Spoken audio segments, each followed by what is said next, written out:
प्रियजनों, माता पार्वती जी को देवी रीति ने तो श्राप दिया हुआ था कि तुम भी कभी पार्वती संतान सुख नहीं भोग पाओगी, अपनी अपने गर्भ में से कभी भी संतान को जन्म नहीं दे पाओगी। तो श्री शिव भगवान जी को माता पार्वती ने ऐसी बातें कहते हुए कहा कि मुझे माफ कर दिया भगवान, मैं तो संतान को ऐसे जन्म ही नहीं दे पाऊंगी। तो श्री शिव भगवान जी ने कहा कि जहां पर हमारे जीवन में कोई एक परिस्थिति ऐसी आ जाती है कि कोई मोड़ पर हमें ऐसा लगे कि हम सब दरवाजा बंद हो गया, आगे कोई रास्ता नहीं है, तो हमें गंभीरता से आराम से बैठकर सोचना चाहिए। जहां पर ईश्वर एक दरवाजा बंद करता है, वहां पर दूसरा खुला खोल देता है दरवाजा। तो प्रियजनों, बात यह है कि वो तो खुद एक ईश्वर के घर की बात की जा रही है, खुद भगवान के जगत पिता के ग्रस्त योग की बात की जा रही है, तो रास्ता कैसे ना मिले। तो प्रियजनों, बात यह है कि श्री शिव भगवान जी की जीवन शैली और माता पार्वती जी का जो जीवन है, हमें ये शिक्षा देता है कि उन्होंने भी दुखों और सुखों का सामना किया और कैसे उन्होंने भी अपने ऊपर ये सारी प्रकार की परिस्थितियां जो थी वो लागू करवाई। लेकिन हमें इंसान को क्यों एक नहीं ये शिक्षा मिलती, क्यों नहीं इंसान सीखता कि अगर जीवन है तो दुख भी है और सुख भी है। हमें अगर ये सत्य सत्य अवबोध में हम मान लें कि ये तो अगर जीवन जो है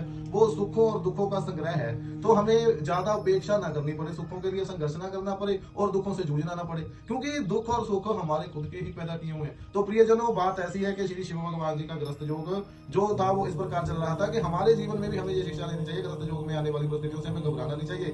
वह ऐसी परिस्थितियों में हमें भी ओम नमः शिवाय बोलकर श्री शिव भगवान जी का ध्यान धारण कर हमें आगे बढ़ता रहना चाहिए। कल कथा आगे बताएंगे, हमारे साथ जुड़े रहिए।